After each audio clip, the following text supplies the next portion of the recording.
So now Nifty, अब देखिए यहाँ पर ना आज हमें जोरदार गिरावट देखने को मिली ऑल टाइम हाई से। अब इसके रीज़न क्या है? बहुत सारी खबरें हैं जो कि यहाँ पर चल रही हैं।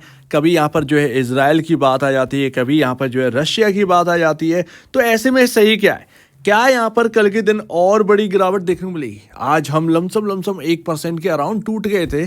कल क्या हमें वापस से सेलिंग मिलने वाली है? और एक रीज़न क्या है? क्या न्यूज़ें थी जिसकी वजह से ये निफ्टी टूटता हुआ नजर आ रहा? तो अभी देखिए यहाँ पर ना इजराइल की अगर बात करें तो देखिए लगातार इजराइल से कुछ ना कुछ रोज बेसिस पर ना खबर चली रही है। यहाँ अटैक हुआ, वहाँ अटैक हुआ, उसमें कोई न्यू बात नहीं है, ऐसी कोई नई बात नहीं है जिसकी वजह से बहुत प्रॉब्लम हो जाए, बहुत क्रिएट हो जाए कि अरे भाई साहब इजराइल ने ये क्या कर दिया, अब तो यहाँ पर जो है मिडिल ईस्ट के अंदर युद्ध छिड़ गया है।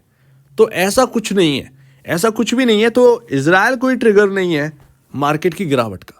मार्केट की गिरावट के रीजन कुछ और है, हमें समझने पड़ेंगे। दूसरा यहाँ पर एक और न्यूज़ है जो कि रशिया से रिलेटेड है। अब रशिया आप जानते हैं कि यहाँ पर जो है स्पेस न्यूक्लियर वेपन बना रहा है।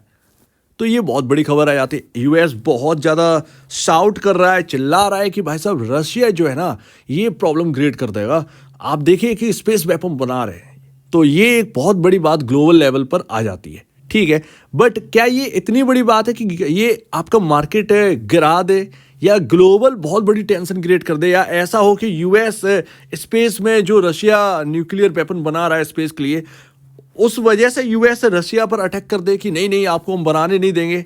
तो ऐसा तो नहीं है। सिंपल सी बात है, रशिया जो करना चाहेगा वो कर लेगा। तो ऐसा कोई ट्रिगर है ही नहीं, ना तो इजराइल ट्रिगर है ना ही रशिया ट्रिगर है।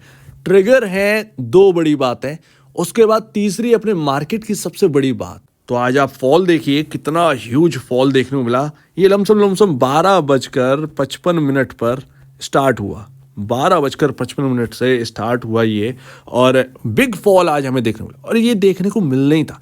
जो एक ना सिंसियर ट्रेडर होगा वो चीज़ें ऑब्जर्व करता है, वो न्यूज़ नहीं देखता, वो ऑब्जर्व क्या करता है, प्राइस एक्शन क्या है, क्यों यहाँ पर जो है ना फेल हो रहा है चीज़ है, तब यहाँ पर समझ में आती। ट्रिगर नंबर 1, अभी आप कह सकते हैं ट्रिगर है लेकिन उसको कोई ग्लोबल असर नहीं दिख रहा था। इसकी टेंशन आज थी कि कल के दिन क्या होगा मार्केट में। पहला यहाँ पर फेड मिनट्स आने हैं, तो वो है। अब वो फेड मिनट क्यों इंपॉर्टेंट है? क्योंकि यहाँ पर अगर आप देखेंगे तो इन्फ्लेशन डेटा जो है वो यूएस का बहुत ही हाई आया, जिसकी वजह से यूएस मार्केट भी अब थोड़ा सा कॉशियस वे में चल रहा है। सिंपल सी बात है, ये लिक्विडिटी है, मार्केट्स को चेज कर रही है। हमारा मार्केट हो, कोई मानने के लिए ये एक मानेगा नहीं, बट लिक्विडिटी जो है वो यहाँ पर चेज बहुत ज़्यादा कर रही है। इसकी वजह से मार्केट बहुत हाइयर साइड है। अदरवाइज पॉइंट्स काफ़ी नेगेटिव है। जैसे कि आप डॉलर इंडेक्स देख लीजिए तो $104 पर है, कभी वो $100 पर अभी आ गया था टूटकर 105 से, तो वो 104 पर है। तो ये सारी चीज़ें, क्रूड जो है वो अभी 83 पर सुस्ता रहा है, हो सकता है वो 86 87 चला जाए। तो वो चीज़ें जो है ना वो काफ़ी ज़्यादा है। ऊपर से Q3 के नंबर्स हमारे अच्छे नहीं आए, कोई भी कुछ भी बोलता रहा है, होप है, ये है। जब लोगों को चलवाना होता है मार्केट, एनालिस्ट यहाँ पर जो है सिर्फ और सिर्फ एक ऐसी लाइन बोलेंगे कि बस ना तो चिट ना पट। तो ये चीज़ है। तो फेड मिनट जो है वो उससे थोड़ा सा कुछ निकल कर आ गया तो यूएस का मार्केट टूटेगा, और वो भी ऑल टाइम हाई पे चल रहे हैं। ग्लोबल मार्केट में आपके यूरोपियन मार्केट, डेक्स, जर्मनी का मार्केट, ये सब हाई पर ही चल रहे हैं, तो वो टूट जाएंगे। तो उसका एक डर था। ठीक है, दूसरा यहाँ पर ट्रिगर था एनवीडिया, और एनवीडिया की वजह से यहाँ पर जो है आज एनवीडिया का रिजल्ट है। अब आप ये पूरे दिन ये मत देखिएगा रात को कि भैया डाउ कहाँ पर है, क्योंकि कुछ भी नहीं मिलेगा। एनवीडिया का रिजल्ट डाउ के बंद होने के बाद आएगा, यानी कि यूएस मार्केट बंद होने के बाद आएगा। ये अनाउंस हो चुका है, ठीक है, और वो आएगा लमसम रात के 1:30-2 बजे की तरफ। ठीक है, तो वो ध्यान रखिएगा। तो हमें उसके सवेरे रिएक्ट करते हुए देखेंगे मार्केट, तो वो देखना पड़ेगा। एनवीडिया सबसे बड़ी कंपनी हो गई है, तीसरे या 4th नंबर की शायद कंपनी हो गई है, तो उसका बहुत बड़ा इम्पैक्ट पड़ता है आईटी पर। और आईटी, अगर ये एनवीडिया ने नस्डैक को तोड़ा तो फिर यहाँ का आईटी भी जो है वो टूटेगा। तो उसकी वजह से आज ये 2 रीज़न जो है ना वो सबसे बड़े रीज़न थे। ठीक है ना, तो सुबह खुलते ही नैस्डैक टूटा हुआ मिलेगा, फ्यूचर्स टूट गए होंगे, उससे हमारा इम्पैक्ट क्या पड़ जाएगा आईटी पर, यानी आईटी नीचे खुलेगा, यानी वो मार्केट को प्रेशर में ला सकता है। तो ये 2 पॉइंट है ना जो कि काफ़ी भारी पड़ सकते थे, इस वजह से गिरावट आई है। लेकिन तीसरा पॉइंट ऐसा क्या है, क्योंकि ये वैलिड पॉइंट नहीं है, इतने बड़े वैलिड पॉइंट नहीं है कि मार्केट को बुरी तरीके से तोड़ दें। तीसरा भैया पॉइंट है, इस पूरी गिरावट में ना, क्या आपने एक सिंसियरली आपने ये चीज नोटिस करी कि ये जो पैटर्न है ना अच्छा खासा बन रहा था, आज ऑल टाइम हाई लगा दिया था 21,000, अब वो 22,249 का, ठीक है, 50 के समथिंग का। उसके बाद पूरे दिन में मार्केट ने वापस जो है वो हाई दोबारा नहीं लगा, कोशिश करी थी, 42 तक गए थे, 22,242 तक गए, बट देखे कि मूव कैसा रहा। ऐसे में ना ये जब चल रहा था मार्केट, तो ऐसे में क्या हुआ कि रिलायंस का जो मूव है वो अचानक से फिजल आउट होने लगा। 1% रिलायंस ऊपर था, मार्केट ऊपर की तरफ जा रहा, लेकिन रिलायंस 1% से गिरकर सिर्फ और सिर्फ 0.5% ही रह गया था और मार्केट टॉप पर जा रहा था, डे हाई पर। तो ये चीज ना थोड़ी सी अखर रही थी, ऊपर से HDFC बैंक। तो ये दो चीजें ना ट्रिगर ये कर रही थी कि भाई साहब ये कहीं ना मार्केट ऊपर ले जाया जा रहा है जानबूझकर, वो चीज पकड़ना था। और ये देखिए हो गया भाई साहब हमारे सामने। तो ये दो चीजें ना गिरने लगी और मार्केट हाई पर जा रहा था। और आईटी तो वैसे भी पिसा हुआ था, आज से पॉजिटिव TCS ने अच्छा किया, अदरवाइज आप देखें इन्फी, विप्रो, ये सब टूटे हुए हैं बुरी तरीके से। तो ये सारी चीजें रही हैं। तो इस वजह से ना हमारा जो मार्केट है, मेन जो रीजन है, तीसरा सबसे बड़ा रीजन, और यही रीजन है जो हमारे मार्केट को तोड़ दिया आज। इसका सीधा सीधा मतलब ये था कि ऊपरी साइड इंटरेस्ट नहीं है, ऊपर साइड इंटरेस्ट कम है, कमजोर हो रहा है इंटरेस्ट। ऑल टाइम हाई पर मार्केट का जो इंटरेस्ट है वो कमजोर हो रहा है, और वो PSUs जो है वो सुबह से इंडिकेट कर रहे थे कि कुछ तो मामला गड़बड़ है। तो वो सारी चीजें ना, एक इंटरेस्ट वाली चीजें हैं, वो सब समझ में आ रहा था, सिर्फ और सिर्फ ऊपर ले जाया जा रहा था। एंड लास्ट यहां पर आप देखें कल के दिन क्या होगा। कल के दिन क्या होगा, कल के दिन बड़ा टफ है। अगर मार्केट गैप डाउन ओपन हुआ, गैप डाउन, तो ये फिर ओवरसोल्ड हो जाएगा, ठीक है। अगर 100 पॉइंट का गैप डाउन हो गया या 70 पॉइंट का गैप डाउन हो गया, तो ध्यान रखिएगा ये थोड़ा सा ओवरसोल्ड हो जाएगा। ऐसे में गलती से भी पुट मत ले लेना, पुट मत ले लेना। पहले मैं आज का आपको बता दूं, ये थोड़ा सा सुन लिया, इसको ध्यान रखिएगा। मार्केट हाई की तरफ जा रहा, यहां पर पैटर्न बन रहा था W पैटर्न, बहुत ही शानदार पैटर्न। और अगर ये टॉप निकाल देता मार्केट इस टाइम पर 12-1 बजे की तरफ, तो आप ये समझिए कि 300 तो रखे हुए थे, 22,300 तो रखे हुए थे।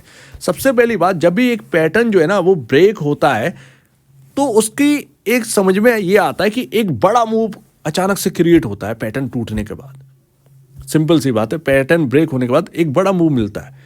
वो चीज यहां पर नहीं दिखी। सबसे पहली बात यहां पर जो है नोट करने वाली, W पैटर्न आप देखिए, ये था लेवल 22,220 का।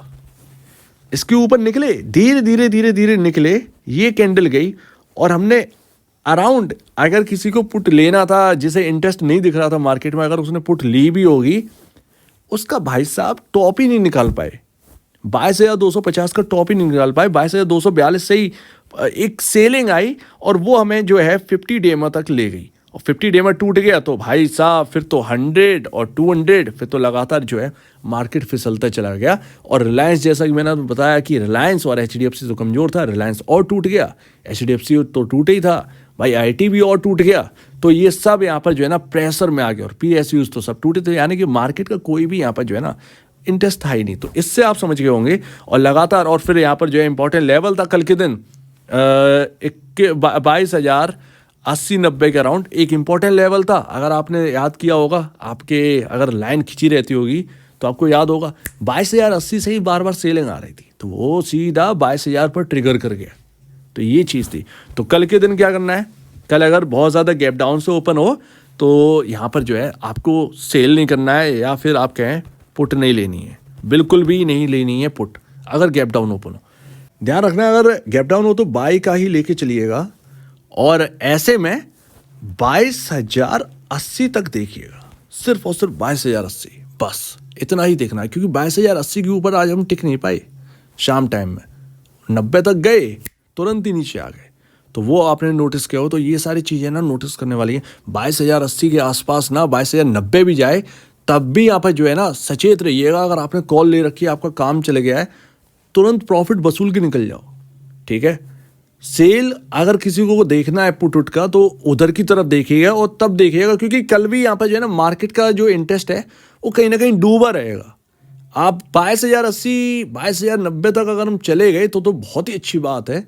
अगर गैप डाउन के बाद, ध्यान रखिएगा, गैप डाउन के बाद बाई का आएगा सिग्नल, सेल का यहाँ पर जो है 22,080 के आसपास देखिएगा कि मार्केट टूट रहा है या नहीं टूट रहा है, या इंटरेस्ट घट रहा है या नहीं घट रहा है, तभी जाकर पुट की तरफ देखना है। तो ये रही कल की एक स्ट्रेटजी। मेरे ख्याल से जो भी आज लोग कह रहे हैं कि नहीं नहीं नहीं मार्केट या कुछ वगैरह वगैरह, हाँ अगर एनवीडिया कुछ अच्छा कर गया, एनवीडिया अगर अच्छा कुछ कर गया तब तो भैया थोड़ा सा मार्केट में स्ट्रेटजी बदलनी पड़ेगी, लेकिन वो तब की बात है। फिलहाल ये ध्यान रखिए। और वैसे भी एनवीडिया का कहीं ना कहीं नंबर जो है ना वो बहुत अच्छे आएंगे या नहीं आएंगे वो रिजल्ट देखने के बाद ही पता चलेगा। तो अभी हम ऐसे तो कुछ कर नहीं सकते, सिंपल सी बात। सो उम्मीद है काफ़ी कुछ आपको समझ में आया होगा। एक बात और याद रखिए, कल अगर आईटी में अगर तेज गिरावट आपको दिखी तो ध्यान रखना कि ओवरसोल्ड जोन में आ जाएंगे, और टीसीएस ये सब इंपॉर्टेंट लेवल्स पर ही है, तो वो कहीं ना कहीं आईटी फिर कहीं बाई में ना चला जाए, तो वो भी ध्यान रखिएगा। सो उम्मीद है काफ़ी कुछ आपको समझ में आया होगा। आपके क्या कहना है इसके ऊपर कमेंट सेक्शन में कहिए, और अब वीडियो देखने के लिए बहुत धन्यवाद दोस्तों।